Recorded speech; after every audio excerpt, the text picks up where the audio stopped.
এবং রাজস্বীতির চিত্রনাট্য করা।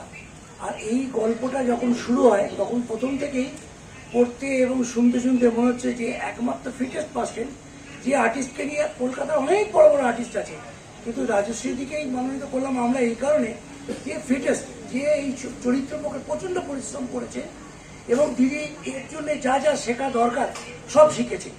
এবং এইটা নিয়ে আমরা আলোচনা বেশি যাব না, কারণ দিদির কাছে আপনারা শুনেছেন। আর এই গল্পটা, এই ছবিটা একটা নারী প্রতিবাদী গল্প। একজন আদিবাসী মেয়ে গ্রাম থেকে এসে শহরে কিছু দুষ্টু লোকের সঙ্গে লড়াই করে আজকে তাকে সফল করেছে এবং সে নিজেও সফল হয়েছে প্রতিবাদে।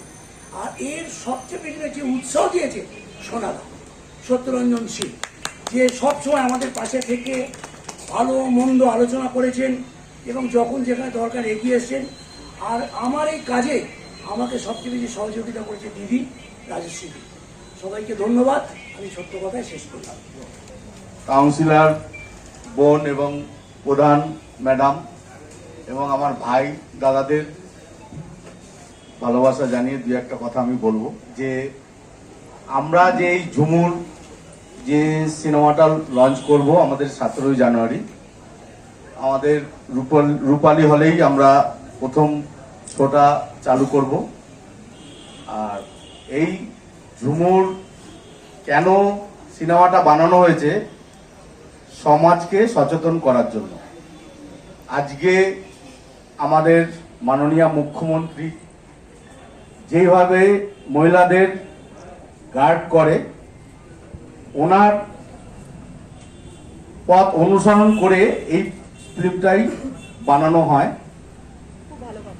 এতে আমরা সবাই বুঝেছি কিভাবে মহিলারা নিজেদের আত্মরক্ষা করতে পারবে। তার জন্য এই ফিল্মটা আপনারা যদি দেখেন অনেক শিক্ষা পাবেন। তাই এই ফিল্মটা সবাই দেখুন, এটাই আমি বলে শেষ করব। Thank you so much. Good evening.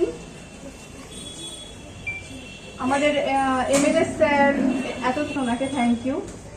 আপনাদের সবাইকে অনেক অনেক ধন্যবাদ। দাদা যেটা বললেন যে গল্প নিয়ে, আই থিঙ্ক আমি বলে দিয়েছি। আর যেটুকু বাকি আছে সেটুকু 17 তারিখ দেখা যাবে। আর বেশি কিছু আমি বলতে চাইছি না। এটা একটা আমাদের প্রত্যেকের লড়াইয়ের গল্প। তো 17 তারিখ আপনারা সবাই দেখুন।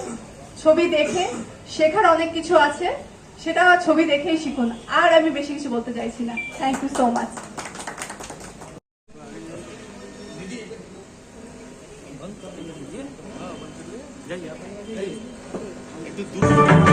লাল সুইচটা